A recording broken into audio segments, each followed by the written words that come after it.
All right, New Year Slam of Dynamite Delight. I had to say it. That's Dynamite Delight is my catchphrase. I cannot not say Dynamite Delight. But we got a lot here to unpack. First thing I want to say, we got how many matches? 1, 2, 3, 4, 5 matches where the last one was short. It wasn't really even a match. It was short to the point. So I can tell you this, that was a nice change of pace. 2, the Continental Classic matches were good. No problem. We got some progression with some people. We got a regression of one person, which I know people are going to say no, but I'm going to say yes. And overall, let's make it clear. This actually was a good Dynamite that's leading into World's End. I'm telling you clearly, this is a good Dynamite. You could actually watch this Dynamite and see some good things in it that's leading for the pay-per-view. Is it a little late for some of them? Yes. I mean, they could have been done a little earlier, which could flesh out more people and more of the stories before the matches, but it is what we got. First, we got Gold League. Mox versus Jay White versus Strickland. Now, this is where I know a lot of people are going to get angry. I know it. That because of one person, they're going like, what the blue fuck just happened? No. Was the match between Strickland, Jay, and Mox good? Yes. The one thing we got the most of was Mox versus Swerve Strickland. A lot of shots with the elbows, a lot of biting one another because Strickland is showing how tough he is, that he can be on par with a Jon Moxley. And he also showed that he can easily keep up with a Jay White. That is how most of that match went. It was a spotlight for only one person, that was Swerve Strickland.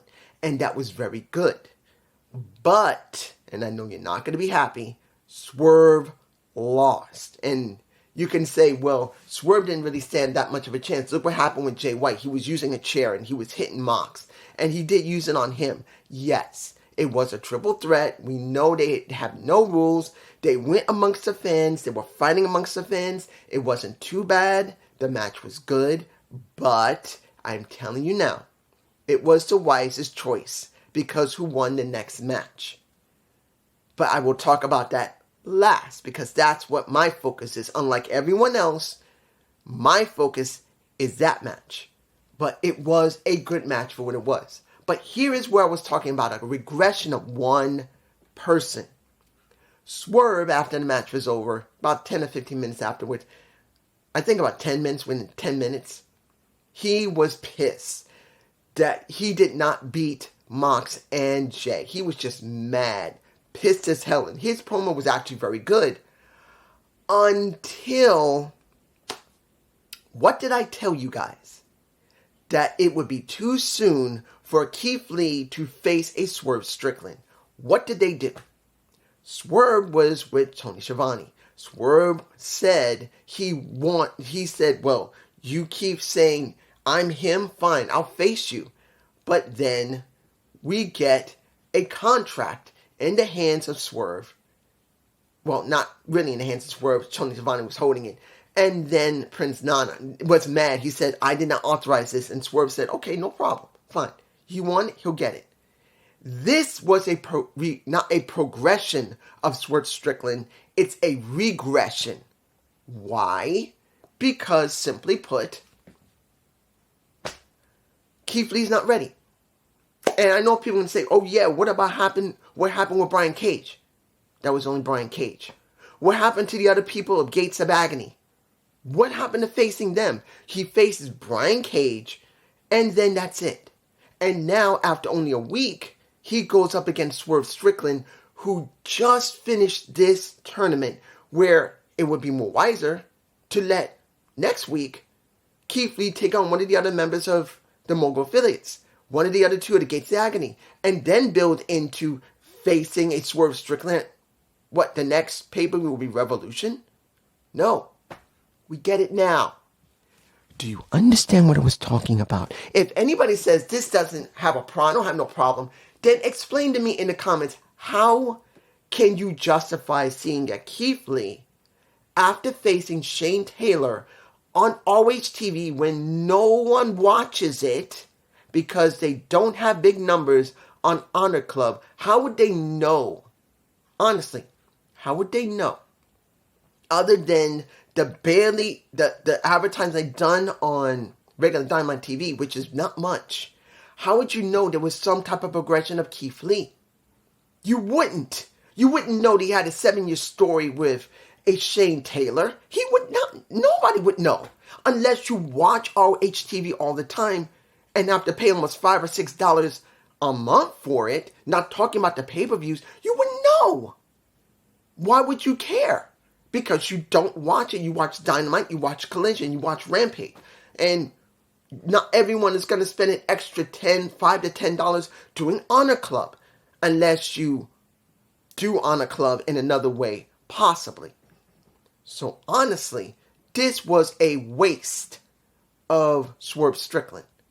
I'm making it clear, I am not saying the story is 100% trash. They do have a story. But instead of doing something more with Swerve Strickland, setting him up to maybe take that damn title off of a Orange Cassidy, setting something up. No. He's stuck with that. Going with someone that has no real build.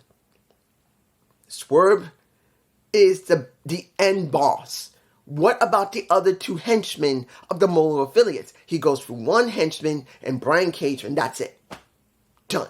That's just stupid. I'm moving on. If you find this feud, which is not a feud, even there is a story, to be wonderful, fine for you. But Keith Lee deserved better. He should have been built correctly. It is not correctly. If you say I'm wrong, I think you really do not understand pro wrestling, how you build a character like a Keith Lee, because they never built him correctly. Moving on. Let's go to the, let me give it to you like this. Sky Blue versus a Chris Statlander. Now, supposedly, Hathaway was on commentary talking about trying to convince Statlander to work with him. Now, I don't know where that came from.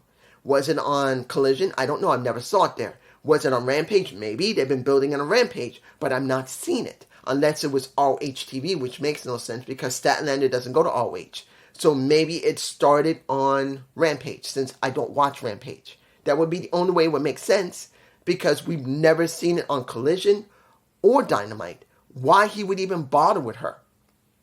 We don't see Statlander much, except when she did the open challenges. So we get this match, and let me make this clear. And I know someone below did not agree with me when it came to Thunder Rosa. I'm telling you this. Hear me. Thunder Rosa should have been set up for World's End. And this is why. What did they do with Statlander? Right now, Statlander, yes, she had a good match with Sky Blue, and I love Sky Blue. They finally pulled the trigger on her turning into a bad girl, when she should have been turned that months ago. When she was having that story with Julia Hart, and probably due to the fact Julia went on a honeymoon, maybe that might have held it back, at least one of the reasons why it held it back, because before she left, they could have done it then too. But they didn't.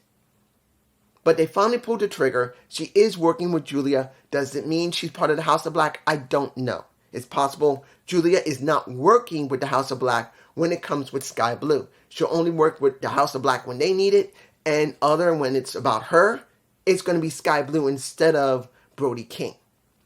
But here is where this would have helped Statlander. Could have helped Statlander.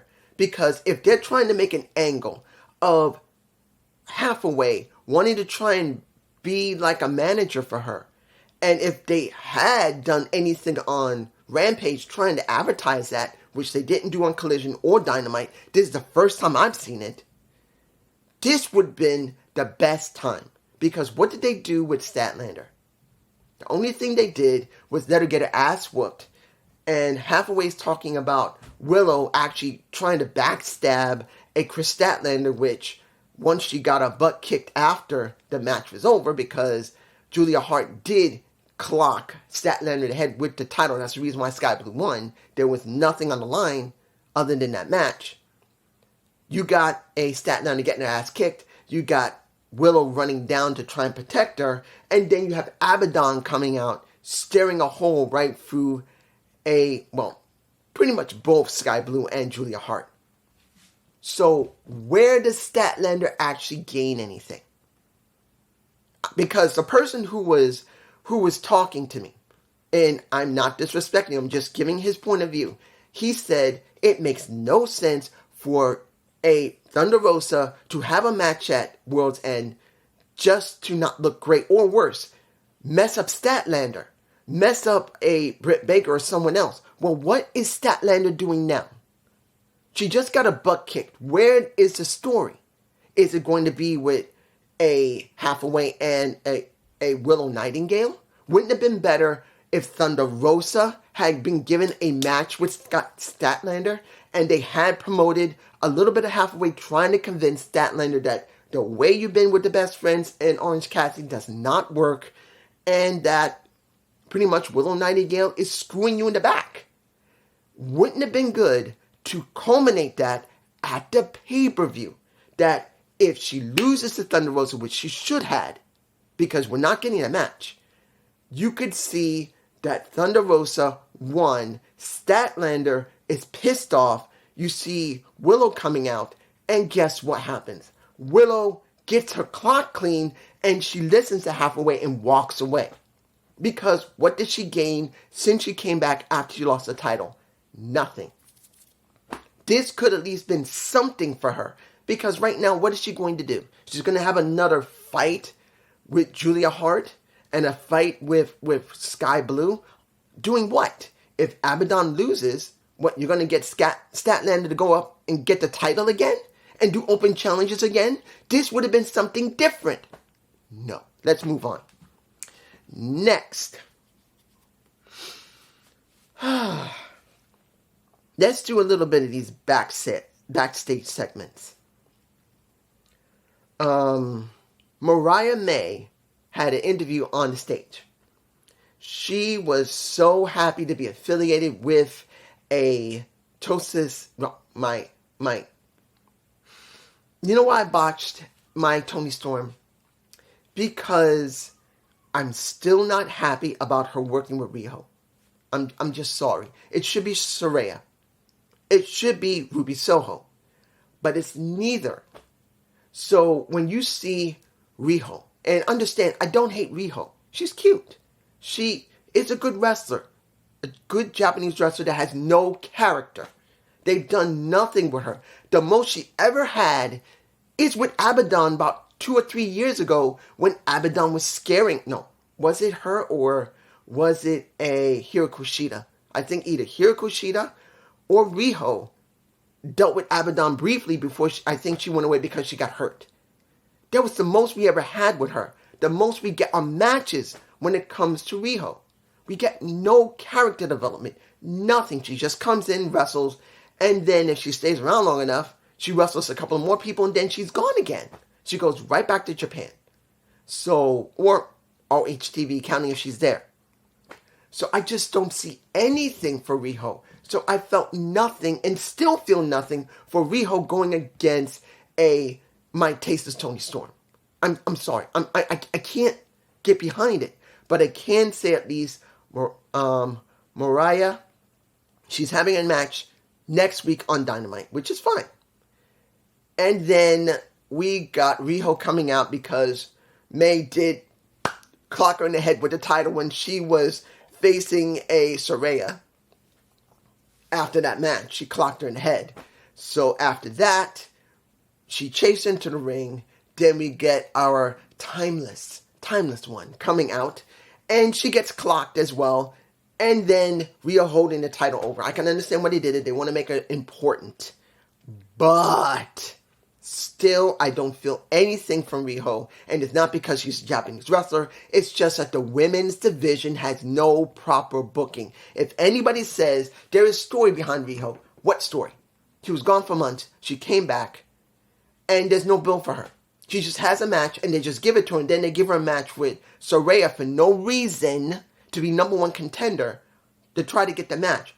Why? There's no story for her. Why was there no story for Saraya? And Saraya had a moment with Ruby Soho, and I think Ruby's going to have something on Rampage. And then there's some woman that's with Saraya, and I don't know who she is, and she's holding a knife, and I don't know what that's about. Maybe that was something that was shown on Rampage, which I have not seen. I don't know who she is. I don't know. So I can't say if that was a good segment or a bad one when she was with Renee. I don't know. So there you go. Let's see. The segment of the Don Callis family and the return of Sammy Guevara. As I said, there was a good possibility, I'm sure others agreed, that if Chris, because of Bill and Ricky Starks, we knew Chris needed a new partner. He still had a contract for World's End. We had a feeling it was going to possibly be either a Japanese wrestler or maybe Sammy Guevara coming back. We knew it was one of the two. I felt that when they started talking about the full family, there was no Sammy Guevara. And I knew that either they're going to show Sammy maybe on a Titantron, or maybe he may show up, or maybe he won't still be ready yet because he still wants to spend time with his wife, Ty Mello, who now has a baby. Congratulations, Ty. I'm glad both of you have a kid, and I hope you stay together forever. As you guys know, wrestlers, when they marry and have kids, not every time does it work out correctly. There are some exceptions, like with Nick Aldis and Mickie James. They have a son, Donovan, they're still together. Not everyone does it. The Undertaker and a Michelle McCool is another one. And even Brock Lesnar and Sable. So I'm hoping Sammy and Ty can continue being together, because not all the time they can stay together. But he comes out.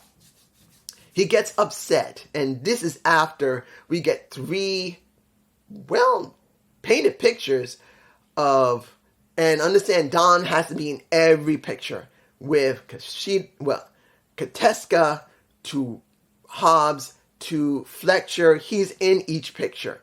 I think the one I liked the most was seeing Fletcher with Don knocking out some kangaroos. I think that was a funny one. That was, I think, was the funniest one. Seeing the samurai sword with Kateska was cool, but I think knocking out kangaroos was funnier.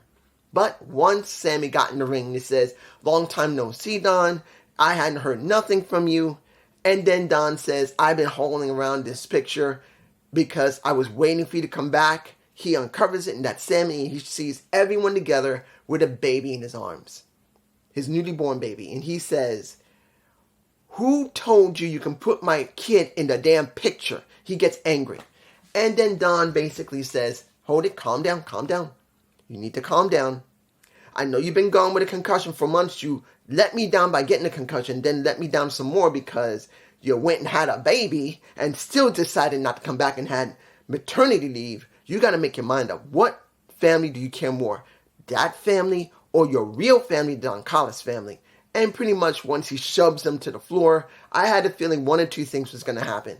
Sammy was going to get his ass kicked, or Sammy was going to get his ass kicked and get help from possibly Chris Jericho. And Chris comes out after everyone in Don Callis' family started beating him up.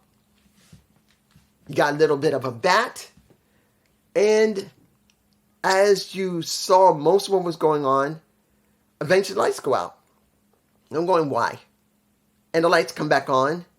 And it's Sting and Darby Allin. Darby Allin's come back from Mount Everest. Or he didn't go. As far as I know, he went to Mount Everest. And he probably scaled up. I didn't check on YouTube if he actually done something on YouTube. You guys tell me below if you know that he actually recorded it and put it on YouTube, his experience in Mount Everest. I'm wondering if he did. Maybe he did. I just gotta have to look it up. But there they are. And for some reason, Sting decides to help Chris Jericho. Maybe it's because it's very close to Revolution and he's almost near retirement.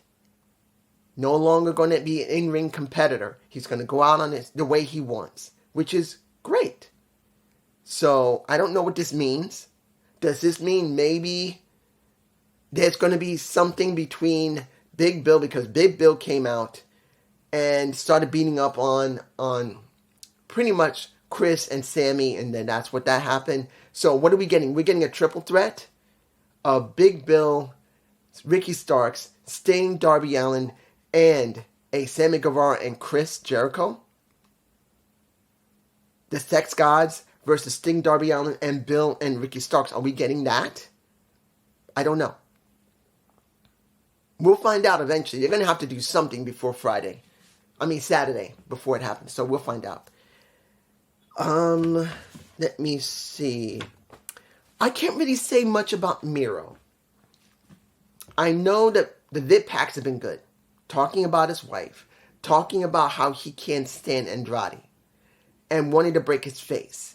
And CJ made it very clear, don't do that. Please don't. He's my client.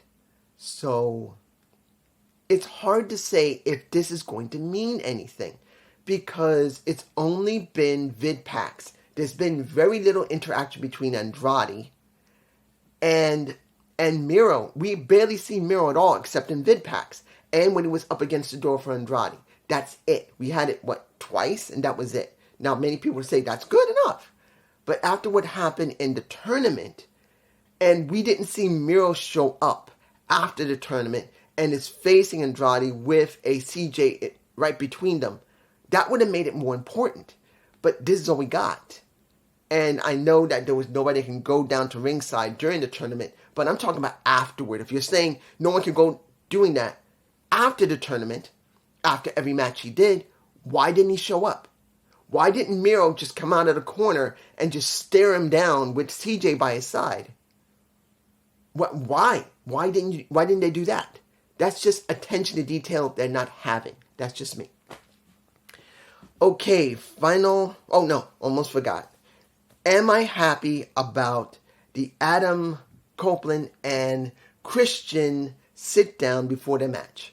Yeah, because there was no sit down. Christian was waiting with Shane Wayne and Nick Wayne. Nothing happened, and then Adam just tried to break his face. He waited just long enough as he got annoyed, and then he started trying to pound him into the ground. And then we had people trying to separate them. Is it a bad story? No. I'm fine with it. And supposedly the match is anything goes, and I think no DQ. So seeing these two go at it like that, I'm interested in it because it's a good story. Now, I don't know if anyone else is going to like it, but I am very interested in seeing how Adam is going to work with this situation since he's not Edge anymore.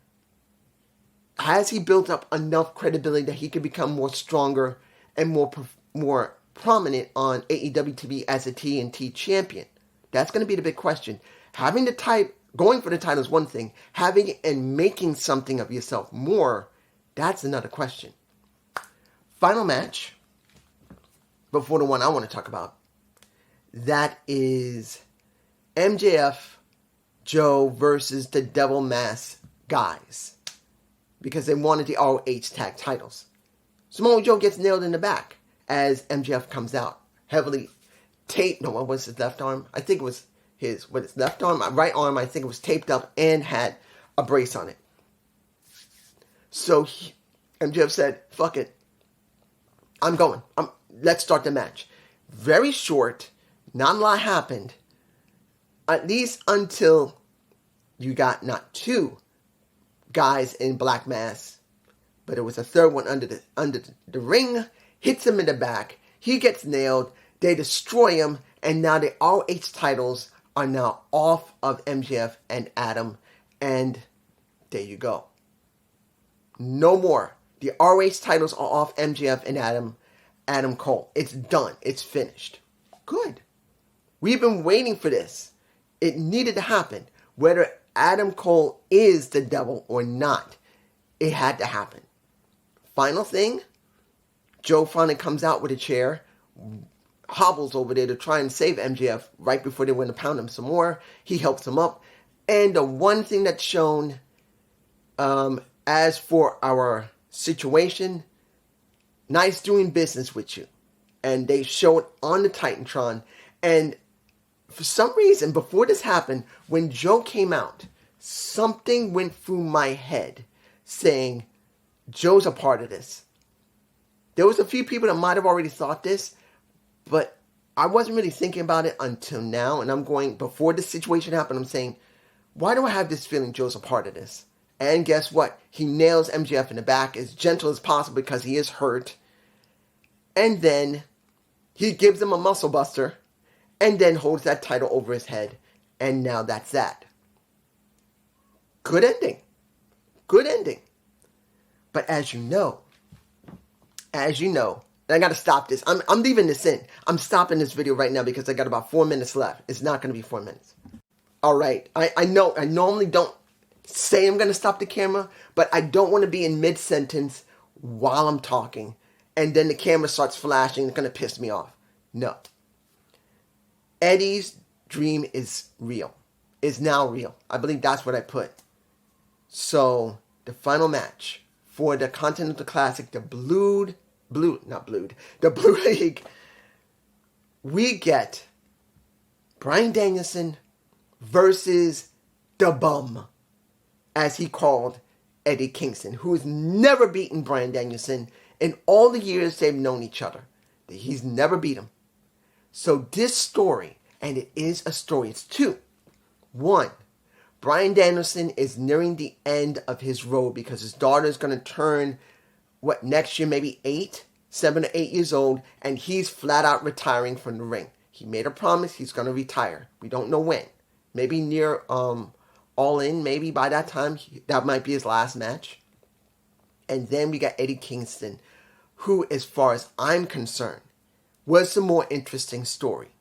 Because all the years I've seen Eddie, and the first time I saw him was in Impact Wrestling when he was with the Latin American Exchange. Then he created the OGs. Then he went to NWA, was working with Homicide. I saw him there. He did good there. He now went to AEW. He had a good story with Moxley. He had a good story with Bryan Danielson. He had a good story with CM Punk. He even had a good story with CM Punk. And yes, he did screw up with Sammy Guevara. He got suspended. He came back, and he has not been an issue.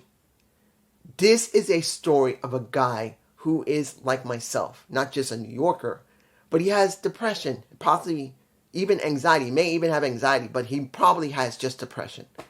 And it's hard living with that. But he chose to continue being a wrestler and could have quit years ago. Someone said, well, next to Moxley and probably his brother or is it cousin, saying, you're going to retire now. No, you still can go. And this is his story. This is the story of Eddie Kingston, someone who is such a great talker. He's a good wrestler, but he's one of the best talkers in the business. There's no joke that Eddie is a damn good talker. I haven't known anyone in years as good as Eddie. And there's only a few of them. Punk is one. Eddie. Well, at this point, Roman Reigns has become a good talker. And anyone else that you can think of, like a LA Knight, who's damn good, who's my boy. But out of all these guys, Eddie is one of the top 3 in the world as one of the best talkers. And he is a good wrestler. On top of that, he can tell a story. He decided to do the All Japan Pro Wrestling style instead of New Japan or maybe AAA or Canadian type of wrestling or American. He does All Japan style of wrestling as much as he can. And he went into a match with Bryan Danielson where he belittled him so much the crowd was saying, let's go Eddie, he's not a bum. They literally were chanting it. Do you understand what I was saying? Since Eddie came to AEW, if anyone's been watching me for years, you guys know. I have been saying it for years. Eddie Kingston, just like Ricky Starks before he went to the point where he is with Big Bill, Eddie Kingston is someone that's special. He may not look like... He's not. He's not built like a Greek god. He's built like one of the normal guys who are from the 80s and 90s that got a bit of a gut. He's not really in great shape, but he still can go in the ring great. He can talk people in the damn seats. And he shows his emotion. And this match was a highly emotional match that if anyone sees it, you will see not just how well the match was constructed. The strategy was that Bryan Danielson was going to try and piss off Eddie by just getting into the ring ropes, stalling, laughing at Eddie, trying to basically make Eddie just snap and just lose his composure and not follow a game plan, which Eddie did not go there. And throughout the entire match, even when Bryan Danielson spit him in the face, he didn't lose his cool. He kept going straight forward. And that was the best thing about the match, where everyone was cheering for Eddie. And in this situation, Bryan Danielson was the heel. And he played it good. Since they have story, a history in ROH where they've both known each other for years, it makes perfect sense he had to be the heel because he never beat him and he called him a bum and said he just is not a real pro wrestler. He doesn't look like one. He doesn't act like one. He doesn't know how to think like one. And he made it feel so good to hate Bryan Danielson. But in this situation, it was so well constructed. By the end of it, when he got 3 back fists to the face and then pretty much got a powerbomb for his effort, Eddie Kingston won his first true match against one of the legends of the independent scene in ROH. Let's make it clear. Bryan Danielson is a legend in ROH and the independent promotions and scenes out there. He's known for decades as being one of the greatest. And he finally beat one of the greatest. And he earned it. He literally broke down into tears in that ring. And then Moxley, who's a longtime friend, who's known him for years, came out and made it clear. One, when you, and he said it clearly, when you were ready to retire, when I told you, you ain't retiring yet, you still got more to go. What did I tell you? I knew when you came here, I put my name behind you because I knew you can do it. And he was talking about not just keeping control of his depression, but also the mistake he made with Sammy Guevara losing his cool, getting suspended. That was real, guys. I'm sure when he was talking about that, putting his name behind him, because I'm sure that Tony might have fired him because of what happened with Sammy, because Sammy is not someone they don't care about. They care about Sammy. So I'm not saying that he did something serious, but Tony might have done something. But he put his name behind Eddie and made it clear, I trust you, I believe in you, and now you're going to be doing this match with me, and I'm not going to give you an edge. I'm not going to give you anything. The last match we did, that was for the AEW Championship. That was what? A year and a half after AEW started. We're having another match. This is for Triple Crown Champion. And I gave you the option to go out on your shield. And Eddie's going like, what? And that really helped. He made it clear. I let you go out on your shield. I gave you the respect you deserve. I'm not giving you no respect. I'm going to beat the living crap out of you because to be a Triple Crown Champion like your favorites in All Japan Pro Wrestling, you're going to have to really earn it. You have to leave everything. And I mean everything. Nothing can be left behind. And then Eddie made it very clear. You could hear him. He was upset. He made it clear. You think I don't know that? You think you're going to teach me something? I ain't your young boy. I broke into the business earlier than you. You're my young boy. And you're going to get everything that I got. I'm not going to leave anything behind. You're right. I'm not. Because guess what? You're right. Everything you said is right. But this time and he did say he hated himself because next to Moxley saying the fans love you when you say no one loves you and you're against everybody and everyone's against you, everybody in this arena loves you. And he said at the end of it, when it comes down to it, next to myself hating myself, you're right. But this time, you're going to get everything that I am because I'm winning. That's what we got at the end. This is Eddie's story for real, guys. We're getting Eddie Kingston, a guy that normally, let's make this clear, Impact never went that far with Eddie Kingston. The OGs only went to a certain distance. before it got stopped. It was done. And when it came down to it, in NWA, he really didn't get very far before they had to transition into Power, and then the pandemic happened and that stopped the transition.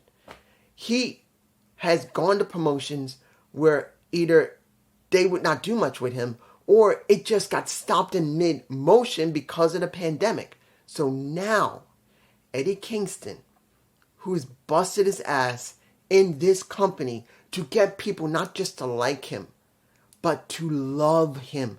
He is loved. There are very few people in that company that was loved as much as Eddie. Bryan Danielson is one. CM Punk is another. Britt Baker is another. You could say Thunder Rosa, easily. But Eddie's up there, guys. Eddie and Brody Lee. But Eddie is one of those 5 to 6 people in the history of this company that is so loved that he cannot do no wrong. Because he earned it. Whether he turns heel and everyone hates his fucking guts, or he stays a face until his run is over and he quits the business or he leaves AEW, he will be loved by the fans, whether they hate him or not. He's that over. So this story, just like Moxie said, whether you win or you lose, you will be finally validated on the last show of the year and one of the most important matches of the entire tournament. Not just tournament, of the entire company. To be a Triple Crown champion of, well, technically a duo champion, because ROH is not a company. It's not. But they're still acting like it is. But as a Triple Crown champion, he will mean something. This is just me.